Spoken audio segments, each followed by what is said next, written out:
However, current practice. What does current practice reflect? Well, it reflects a mix of the biomedical approach and the psychosocial approaches.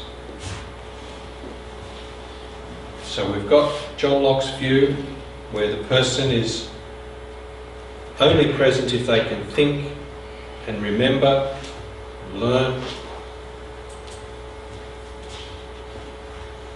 to the person-centered Carl Rogers, what they call a Rogerian approach, of the person being present regardless of disability, in relationship, individualised, with us respecting their perspective. And this mix, however, of biomedical and psychosocial approaches in aged care is often reflected in the buildings. You look at the buildings here, a large institution. This is not a domestic scale home, is it? It's broken up into smaller units, but they're still pretty large. About 30? Yeah. 30 is traditionally the size. But as we'll see tomorrow when we look at physical environment, the ideal is about half that, max. So we'll have a look at why that might be the case.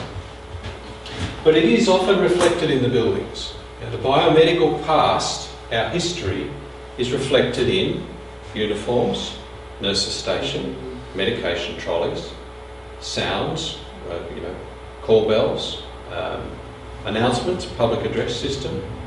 You don't have that in your own home, I presume. You don't have a public address system? Sure. Yeah, I was just thinking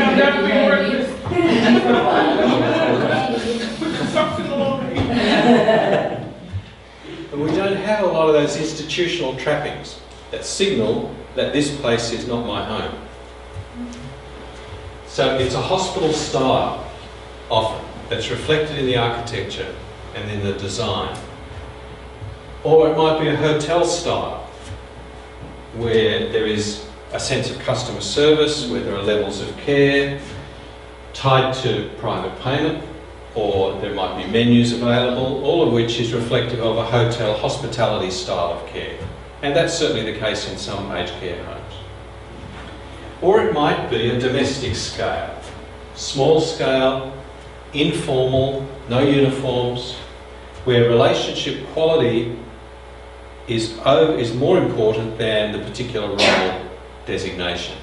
So regardless of whether you do the laundry or the cleaning, you might be the person actually providing the direct care at that particular point, or relating with the person with dementia, because the relationship is much more balanced with quality of clinical care. So there tends to be an equalising of both in terms of the balance. Okay? So that's a little bit of a quick survey for us of the influences that have shaped us to where we are currently in our modern approaches to dementia care.